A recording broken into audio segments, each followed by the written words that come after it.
Islam, bila mana kita mendapat karunia nikmat, yakni nikmat di mana diberikan keturunan oleh Allah Subhanahu wa taala, maka disunahkan kita memberikan kabar gembira tersebut kepada kerabat dan tetangga serta saudara-saudara.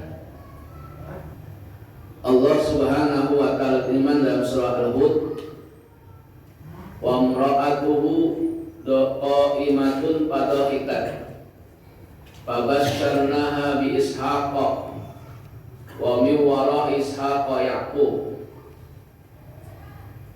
Wa imra'atuhu, dan istrinya itu Siti Sarah, qa'imatun, berdiri di balik tirai, fadhahikat, maka tersenyum, fabasyarnaha, maka kami berikan kabar gembira baginya, Ishaqa, dengan kelahiran anak, yakni Ishaq, wa min wara'i Ishaqa Yaqub, dan lahir dari Ishaq itu yaitu Yaqub.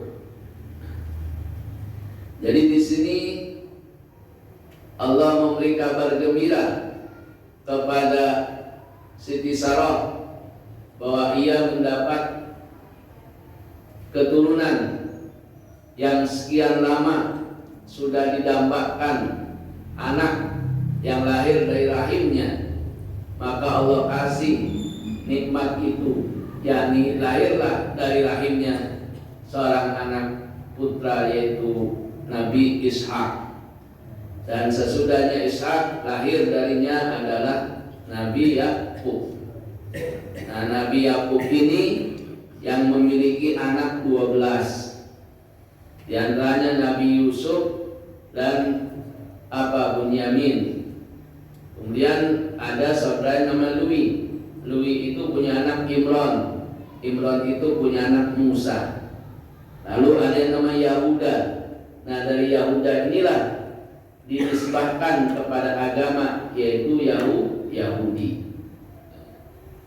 Ya. Nah, kemudian dari Nabi Ismail, ya, dari Siti Hajar lahir, ya, seorang anak yaitu namanya Ismail. Ketika Nabi Ibrahim, ya, dengan Siti Sarah mendambakan keturunan tapi belum Allah kasih keturunan, maka ya Siti Sarah memperkenankan kepada Nabi Ibrahim untuk menikahi budaknya yaitu Siti Hajar. Nah, ketika sesudah nikah, maka Allah kasih keturunan yaitu Ismail. Tidak lama kemudian sesudahnya itu lahir dari rahim Siti Sarah yaitu Nabi Ishaq alaihi salam. Nabi Ibrahim itu disebut sebagai bapaknya para nabi.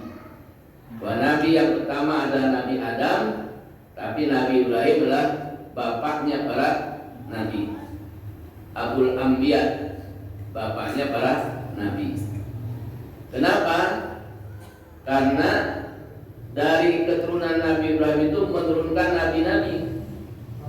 Itu dari Nabi Ishaq, Yakub, Yusuf, Ayub, terus ya, Sulaiman, Daud. Tuh. Nah, itulah yang menurunkan keturunan nabi-nabi Bani Israel. Siapa itu Bani Israel? Bani Israel ada auladu Yakub, anak-anaknya Yakub. Itu Bani Israel tuh, itu anak-anaknya Yakub. Lalu apakah Bani Israel beriman kepada Allah? Nah, orang-orang Yahudi dia mengaku sebagai keturunannya Ibrahim, tapi dia membenci agamanya Ibrahim. Ya, membenci agamanya Ibrahim. Ya. Wa may yarghabu an millata Ibrahima illa man safiha nafsa. Dan maka siapa yang membenci agamanya Ibrahim, maka ia melahirkan orang-orang yang bodoh. Siapa?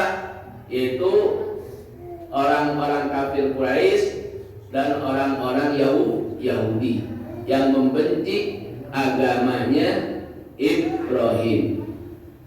Tetapi dia mengatakan keturunan Nabi Ibrahim, dan bahkan mengatakan Nabi Ibrahim, Ishak, Ismail, Yakub dan keturunannya itu adalah orang Yahudi. Itu kata orang-orang Yahudi mengaku tuh. Maka Allah bantah. Apa? Allah berfirman, maka Ibrahimu Yahudian wala Nasranian walakin hanifan musliman wa ma kana minal musyrikin.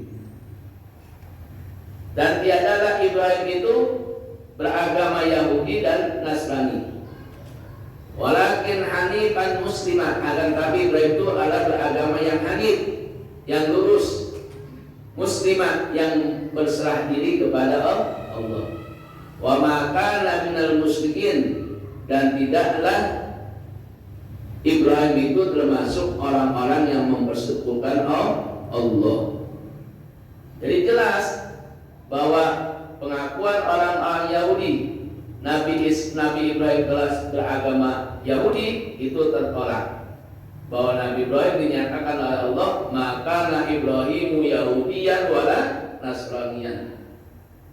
Tidaklah Ibrahim itu beragama Yahudi dan Nasrani, walakin hanifan muslimah, akan tetapi dia beragama yang lurus, yaitu agama tauhid yang mengesahkan Allah. Ya, wa makana minal musyrikin, ya, dan tidaklah Ibrahim itu termasuk orang-orang yang mempersekutukan Allah. Dan Nabi Ibrahim pun berwasiat kepada keturunannya.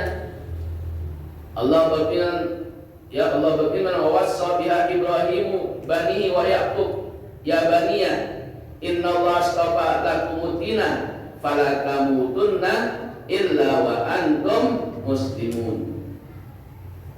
Ya, wa wassa biha Ibrahimu banihi wa Yaqub.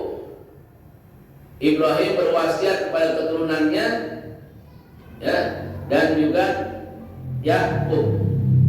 Apa wasiat Ibrahim? Ya baniya, wahai anak keturunanku, innallaha astafa lakumud dina, sungguh Allah telah memilih bagimu agama, ya, yaitu apa? Agama tadi yang disebut hanifan muslimah, agama yang lurus, yang berserah diri kepada Allah. Ya. Jadi itu, fala tamutunna illa wa antum muslimun, dan janganlah kalian meninggal melainkan dalam keadaan muslim. Jadi jelas tuh, Nabi Ibrahim seorang muslim, ya, yang dia berwasiat kepada keturunannya, ya, bahwa Allah telah memilihkan bagi kamu semua agama, dan janganlah kamu semua mati dalam keadaan selain muslim. Wala tamutunna illa wa antum muslimun, dan janganlah kalian meninggal dunia melainkan dalam keadaan muslim. Nah, begitu pula Nabi Yakub tuh keturunannya yang disebut Bani Israel.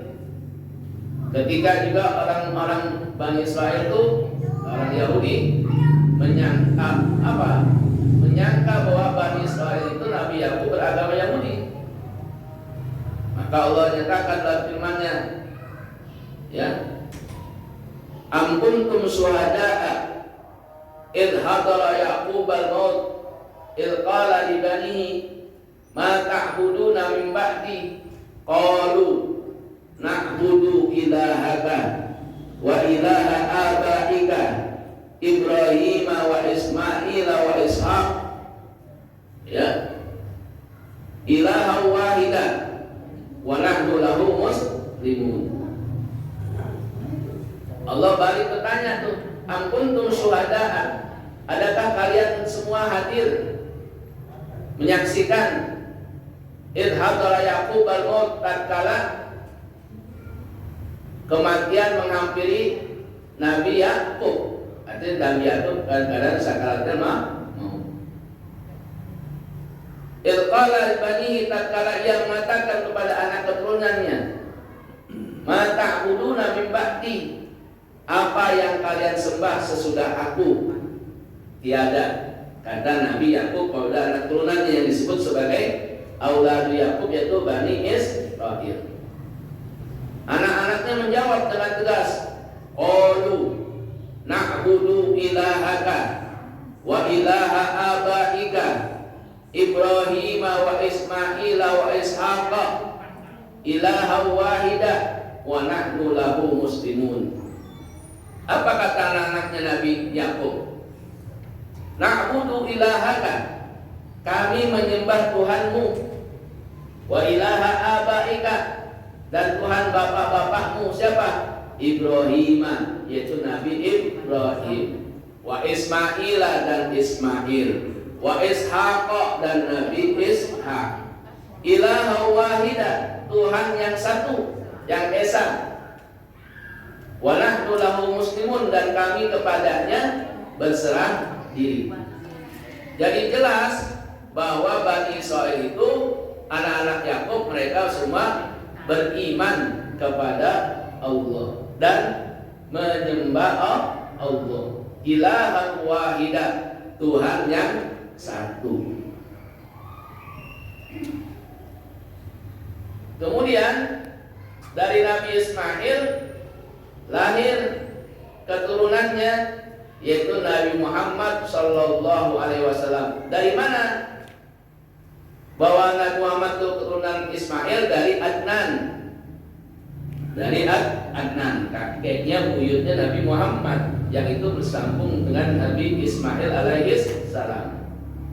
Dalam kitab Perjanjian disebutkan wa adnanu bila raibin inda dawil ulumil arab inda dawil ulumin nasabiyah ila dhabihi Ismaila nisbatuhu wa muntama. Jadi menurut para ahli nasab itu Adnan ya keturunan daripada Nabi Ismail alaihi salam. Yang Adnan itu adalah buyutnya Nabi Muhammad ya. Jadi dari Nabi Ismail lahir keturunan seorang nabi, yaitu Nabi Muhammad sallallahu alaihi wasallam. Lalu di mana terjadi perbedaannya? Terjadi perbedaannya bahwa orang-orang Bani Israil itu percaya akan adanya nabi akhir zaman, nabi terakhir. Semua disebut dalam kitab Taurat, dalam kitab Injil, itu dikabarkan ada akan lahir nabi akhir zaman. Dan bahkan mereka berharap turun nabi akhir zaman. Hanya saja ketika Allah ya utus seorang nabi, yang itu nabi dari bangsa Arab. Nah dari situlah mereka tidak terima, hasud. Hanya di situ aja masalahnya. Kenapa? Karena sebelumnya nabi-nabi itu dari Bani Israil, dari mulai Ishak, Yakub, Yusuf, Ayub, ya Sulaiman, Daud, terus sampai Nisa, itu semua Bani Israil. Teman terakhir sayangnya mereka tidak terima karena dari bangsa Arab. Nah sampai saat inilah seperti itu Israel. Bahkan mereka ada yang memutarbalikkan kitab Taurat, mengganti kitab Taurat, menyembunyikan kebenaran akan kelahiran Nabi akhir zaman, yaitu Nabi Muhammad sebagai bangsa Arab. Nah ini yang terjadi itu sekarang di Israel. Nah, jadi bahwa Nabi Muhammad itu yaitu dari keturunan Ismail alaihi salam. Ya. Nah, ketika lahirnya Nabi Muhammad sallallahu alaihi wasallam, ada budaknya Abu Lahab yang namanya Suwaibah yang memberi kabar gembira itu tadi bahwa kita disunahkan memberi kabar bila mana lahir seorang anak. Nah, ini Suwaibah memberi kabar kepada siapa? Abu Lahab. Ya Tuhan, Abu Lahab telah lahir seorang anak, yaitu yang namanya Muhammad. Muhammad siapa? Anaknya Abdullah. Abdullah anak siapa? Anaknya Abdul Muthalib. Oh, itu saudara saya, kata Abu Lahab. Maka sejak itulah langsung Suwaibah, aku bebaskan kau dari budak. Berapa nilai budak? Nilai budak 1 miliar. Nah, budak tuh mahal, kan? Budak murah. Budak itu dulu mahal. Ya, tergantung sih keadaan budaknya. Ada yang sedia kayak mobil aja, Alfa ada ini, ya. Tapi langsung tuh Abu Lahab membebaskan Suwaibah. Nah, dari sebab itu, ya, sekalipun Abu Lahab memusuhi Nabi, bahkan berkeinginan untuk membunuh Nabi, sampai-sampai istrinya pun turut serta untuk membunuh Nabi. Ummu Jamil namanya, yang disebut Hindun, ya. Ummu Jamil. Tapi karena sebab Abu Lahab gembira atas kelahiran Nabi, sebab itulah setiap Senin Abu Lahab istirahat, tidak disiksa, karena gembira dengan kelahiran Nabi besar Muhammad Sallallahu Alaihi Wasallam. Lalu bagaimana dengan kita yang sejak lahir Muslim, kita beriman, kita melaksanakan perintah Allah dan Rasulnya, maka tentunya kita lebih berhak untuk mendapat ampunan dari Allah Subhanahu wa Ta'ala. Nah, itu yang kafir saja gembira sebab kelahiran Nabi mendapat ampunan Allah, mendapat keringanan siksa. Maka kita lebih berhak, karena kita lahir keadaan Muslim, kita beriman, kita juga melaksanakan perintah Allah dan Rasulnya, maka tentu kita berhak mendapatkan ampunan Allah Subhanahu wa Ta'ala. Jadi itu tuh sebab gembira lahirnya Nabi besar Muhammad Sallallahu Alaihi Wasallam. Ada yang gak gembira lahirnya Nabi? Siapa yang gak gembira lahirnya Nabi? Rana iblisu arba'u ranatin hina lu'ina wa hina uhbita wa hina wulidan Nabi SAW wa hina unzilatul Fatihah. Kata Imam Ibnu Katsir bahwa iblis itu 4 kali menjerit. 4 kali menjerit. Kapan menjeritnya iblis? 1, waktu iblis dilaknat karena melanggar perintah Allah. Kedua, waktu iblis ketika melanggar lalu diturunkan dari surga ke dunia, maka iblis pun menjerit. Yang ketiga, ketika lahirnya Nabi Muhammad Sallallahu Alaihi Wasallam, iblis menjerit, nggak seneng lahirnya Nabi. Yang keempat, ketika diturunkannya surah Al-Fatihah.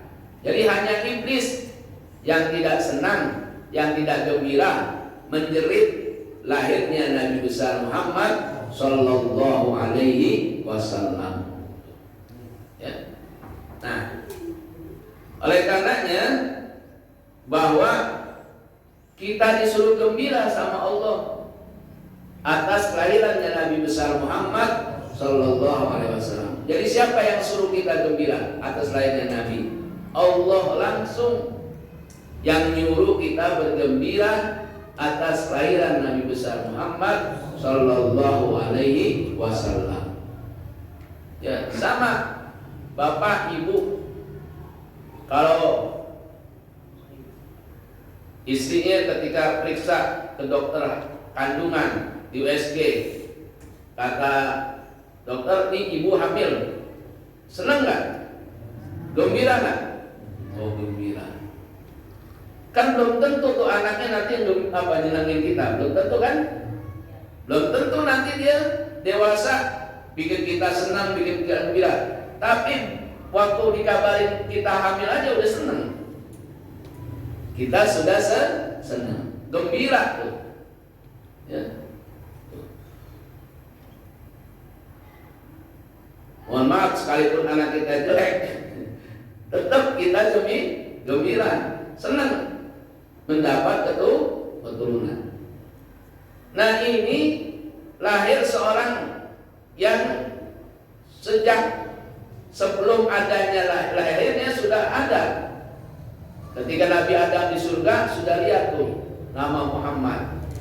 Orangnya belum ada, tapi namanya udah terdengar seantero alam, seantero dunia, alam semesta ini tahu Nabi Muhammad, dan Adam tahu dia ada nama Muhammad. Siapa Muhammad? Aku lihat itu ada di surga ya Allah, nama Muhammad. Kalau itulah Nabi akhir zaman. Jadi udah dikasih tahu, ya, belum lahir. Dan jelas bahwa Nabi akhir zaman membawa apa? Membawa satu apa? Kegembiraan, kesenangan buat kita. Kenapa? Karena dengan lahirnya beliau kita kenal Allah, karena kita beriman pada Allah. Dengan sebab itu kita dijamin maksudnya surga Allah Subhanahu wa ta'ala. Ya tentunya apa? Dibilang wajib. Wajib mesti kita bergembira dan bersyukur atas kelahiran Nabi besar Muhammad sallallahu alaihi wasallam. Yang kalau anak kita lahir aja belum tentu anak itu kedepannya bisa menggembirakan kita, membahagiakan kita, berbakti sama orang tuanya, kita udah gembira. Ini yang sudah dikasih tahu, ini akan membuat apa? Kebahagiaan bagi umat manusia. Tentu wajib kita lebih bergembira. Makanya Allah berfirman, "Qul bi fadlillahi wa bi rahmatihi fa bidzalika falyafrahu." Katakanlah ya Muhammad, bifadlillahi dengan karunia Allah, wa birahmatihi dan dengan rahmatnya, fabidzalika maka oleh karena itu falyafrahu bergembiralah. Jadi siapa yang menyuruh kita bergembira atas kelahiran Nabi? Allah Subhanahu wa ta'ala. Ibnu Abbas di dalam tafsirnya menjelaskan di mana Ibnu Abbas didoakan oleh Rasulullah, Allahumma alimhu ta'wil. Ya Allah, ajarilah Ibnu Abbas kemampuan untuk mentafsir Al-Quran. Kata Ibnu Abbas yang dimaksud bifadlillah, ada ulama yang mengatakan Al-Quran, ada yang mengatakan bifadlillah itu karunia Allah adalah ilmu. Wa birahmatihi dan dengan rahmatnya. Itu ulama menafsirkan dan Ibnu Abbas menafsirkan adalah kelahiran Nabi besar Muhammad sallallahu alaihi wasallam. Dengan apa? Dengan ditafsir oleh Quran. Itu namanya apa? Tafsirul Quran bil Quran. Apa? Wa ma arsalnaka illa rahmatan lil alamin. Tidaklah putus engkau ya Muhammad melainkan rahmat bagi semesta alam. Jadi yang dimaksud wa bi rahmatihi dan dengan rahmatnya Allah apa? Yaitu kelahiran Nabi besar Muhammad sallallahu alaihi wasallam. Fa bidzalika falyafrahu, maka dengan itu bergembiralah kalian. Jadi kita disuruh bergembira atas kelahiran Nabi besar Muhammad sallallahu alaihi wasallam. Bapak Ibu jamaah yang saya hormati, Allah Subhanahu wa ta'ala firman, "Fadzakirhum bi ayyamillah." Ingatkanlah mereka dengan hari-hari Allah. Al-Imam Ar-Razi dalam tafsirnya menyebutkan yang dimaksud hari-hari Allah itu apa? Hari-hari Allah adalah hari di mana menjadi tonggak kemenangan agama Allah dan kalahnya musuh-musuh Allah. Termasuk kelahiran Nabi besar Muhammad sallallahu alaihi wasallam sebagai tonggak kemenangan agama Allah dan kalahnya musuh-musuh Allah. Jadi kita suruh ingatin tuh hari bersejarah, hari di mana lahirnya Nabi Muhammad yang disebut ayyamillah, hari-hari Allah adalah hari yang bersejarah bagi kemenangan agama Allah dan kalahnya musuh-musuh Allah, yaitu kelahiran Nabi Muhammad Sallallahu Alaihi Wasallam. Kita suruh ingatkan. Makanya kita baca tuh untuk mengingatkan umat manusia akan lahirnya seorang nabi akhir zaman yang membawa keselamatan bagi umat manusia di dunia dan akhirat. Nah, kita baca berjanji, itu berjanji kitab sejarah. Kitab sejarah. Cuman kita menganggap itu bacaan-bacaan tertentu aja. Padahal itu kitab sejarah menceritakan lahirnya Nabi dan sampai wafatnya Nabi. Tentunya kita kalau baca sejarah kapan saja boleh nggak? Boleh nggak? Nggak mesti di bulan Rabiul Awal, tapi kalau bertepatan dengan lahirnya sebagai sebuah momentum.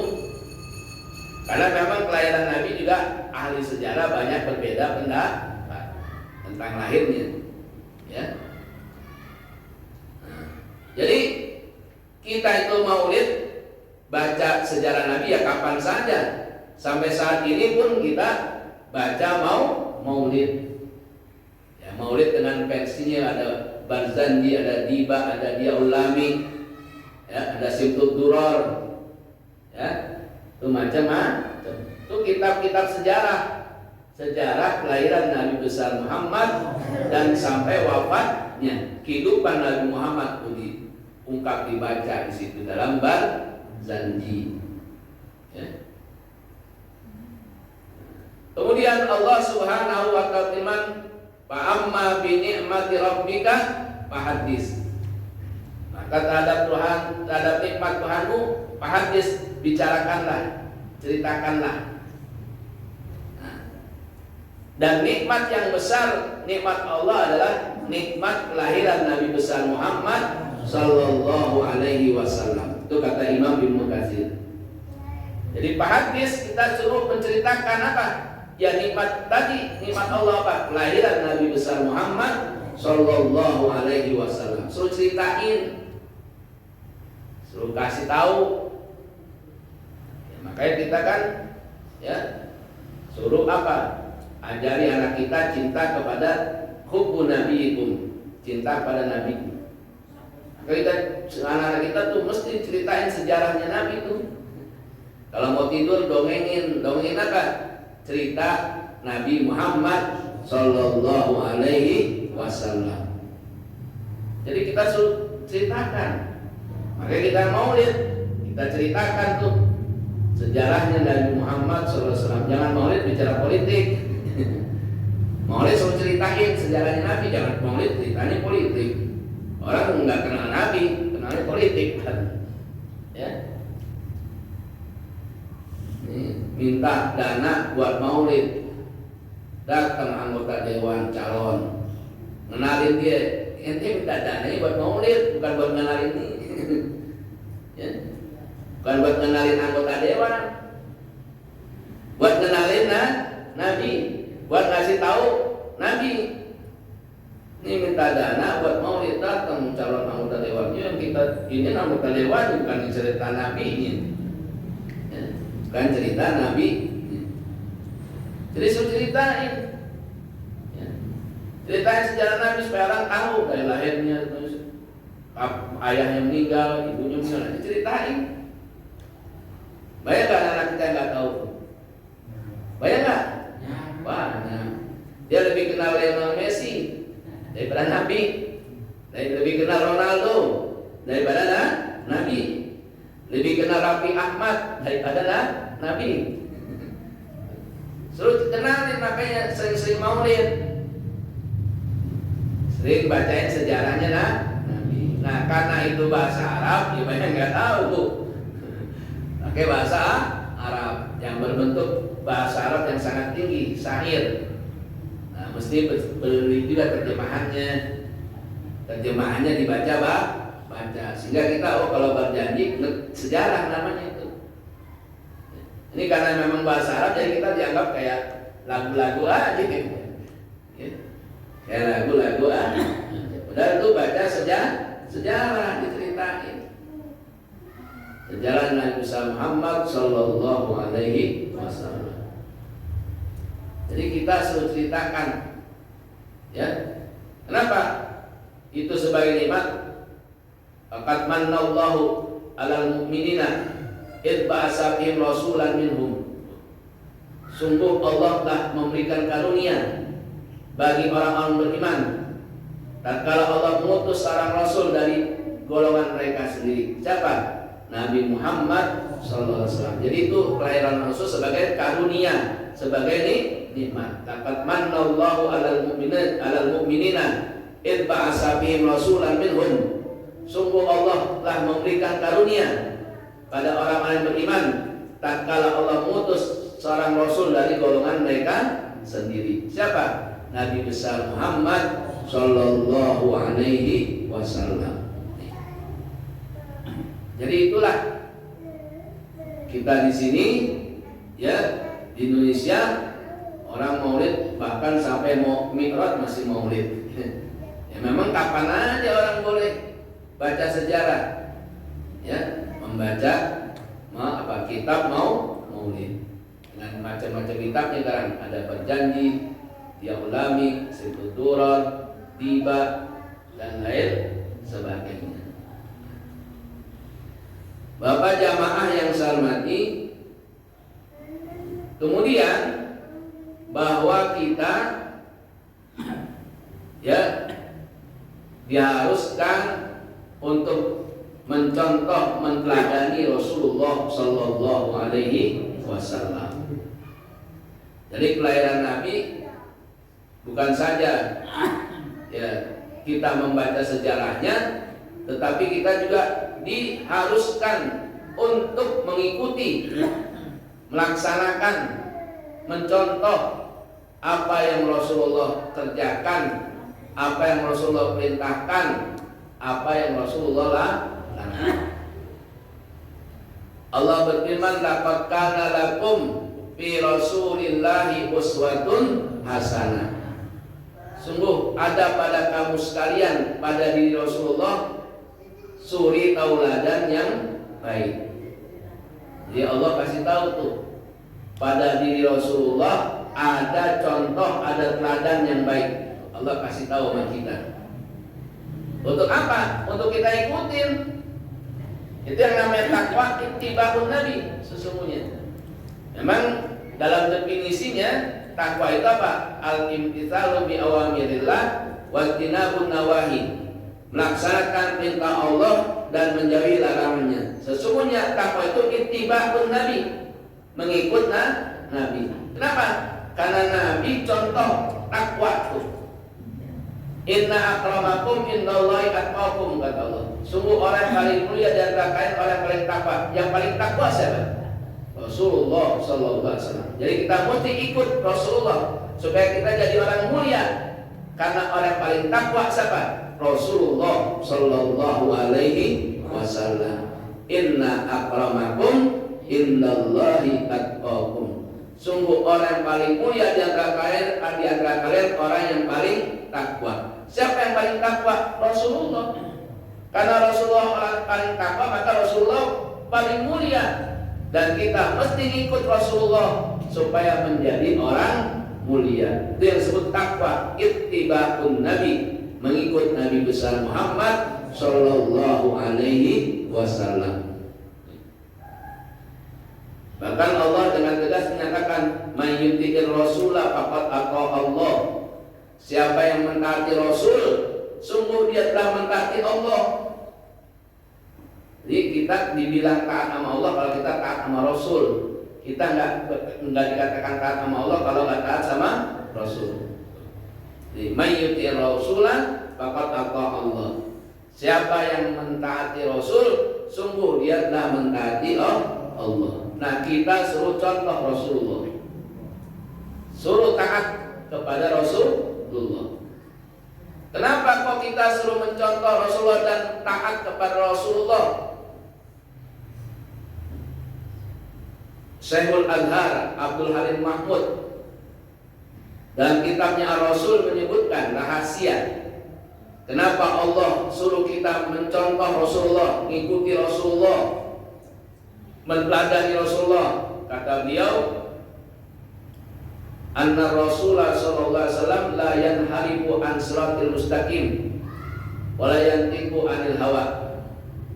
Sungguh Rasulullah itu tidak pernah berpaling, menyimpang dari jalan yang lurus, dan tidak pernah berbicara berdasarkan nafsunya.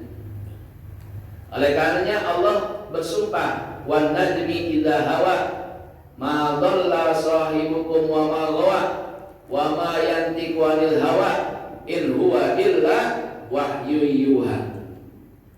Ya.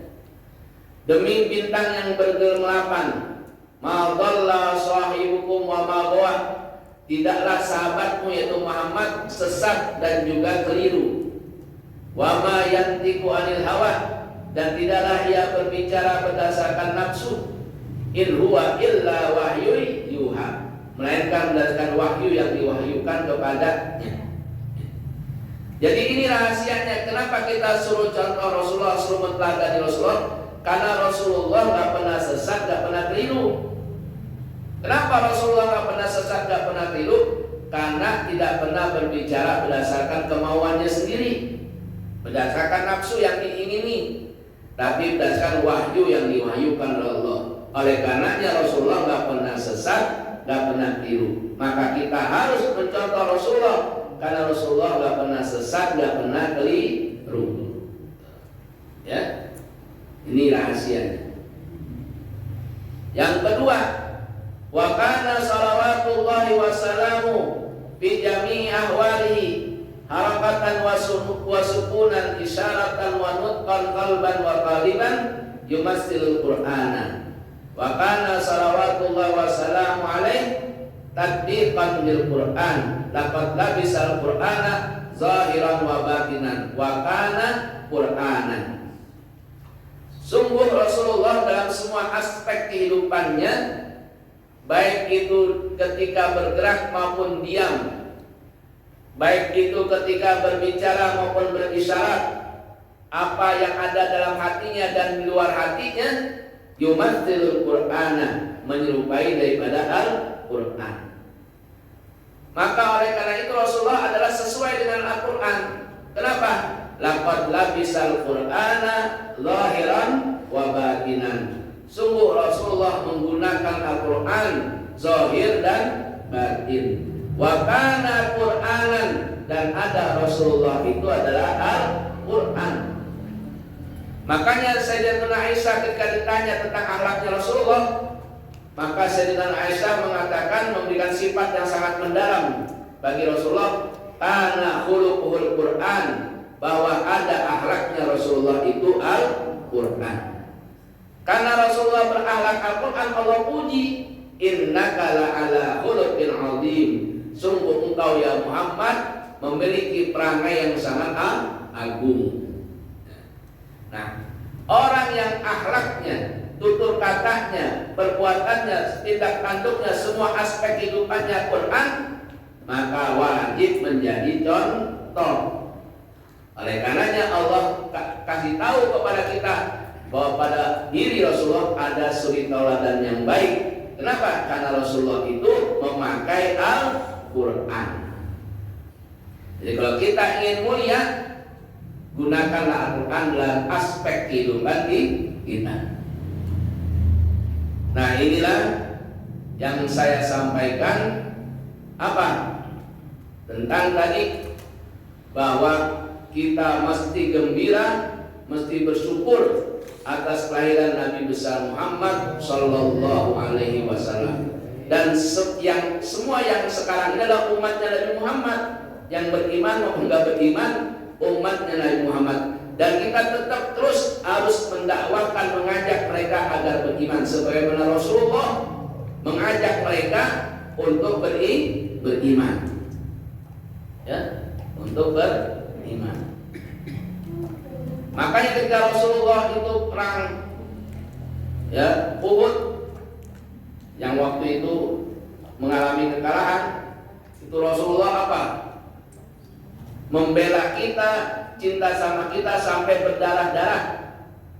Ketika Rasulullah berdarah, tuh tangannya ditadahkan supaya darahnya jangan sampai jatuh ke bumi. Kenapa? Kalau sampai jatuh ke bumi itu malaikat udah murka, ingin menghancurkan itu semua orang-orang yang memusuhi Rasulullah. Tapi Rasulullah nggak mau, jangan sampai mereka belum beriman sudah binasa. Rasulullah pengen mereka supaya beriman, jangan sampai mati dulu sebelum beriman. Terus sampai begitu Rasulullah ngajak kita beriman, supaya apa? Karena iman itu yang membawa kebahagiaan kita. Sampai ditadahi tangannya lalu dilumuri itu semua ini agar tidak netes ke tanah. Kalau sampai netes, berguncang tuh. Ya.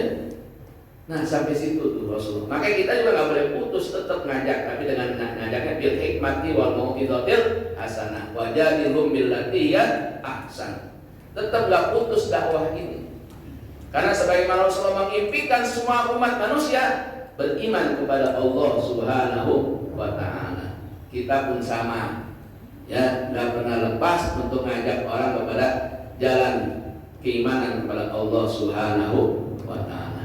Nah, Rasulullah bela sama kita sampai begitu tuh, sampai berlumuran darah.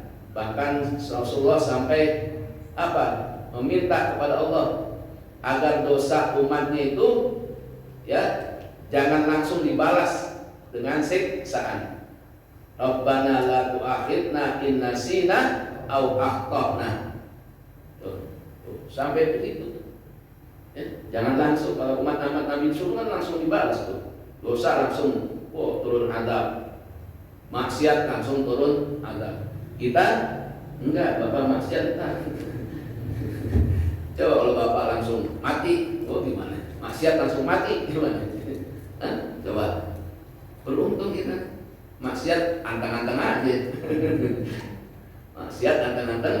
Kalau umat terdahulu maksiat langsung turun azab Allah. Umatnya Musa maksiat, nggak boleh mancing, hari Sabtu mancing, langsung jadi kerak. Langsung kan? Langsung nggak? Langsung jadi kerak. Kalau kita coba, Bapak maksiat langsung jadi kerak. Nggak langsung jadi kerak? Hah? Tuh umatnya Rasulullah tuh. Rabbana la tu'akhirna in nasina aw akhtana. Kemudian apalagi yang diminta Rasulullah? Ya Allah, jangan sampai ada umatku yang tersisa di neraka. Maka umat Muhammad nggak ada yang di neraka, semuanya masuk surga. Hingga yang terakhir tuh Allah suruh malaikat cari tuh orang umat Muhammad masih ada. Kata udah nggak ada, katanya. Ada, coba kamu turun ke dasar neraka. Ternyata dicari ada di bawah himpitan batu. Diangkat batunya, diselamatin. Itu terakhir umat Muhammad yang bebas dari neraka. Sampai begitu. Perjuangan Rasulullah memperjuangkan kita semua. Maka kita mesti malu sama Rasulullah. Oleh karena kalau kita maulid wajib apa? Ya, supaya kita tahu apa? Tahu berterima kasih, tahu bersyukur kepada Rasulullah SAW. Dan kita perlu juga membaca sejarah Rasulullah SAW, keimanan kita terus terjaga.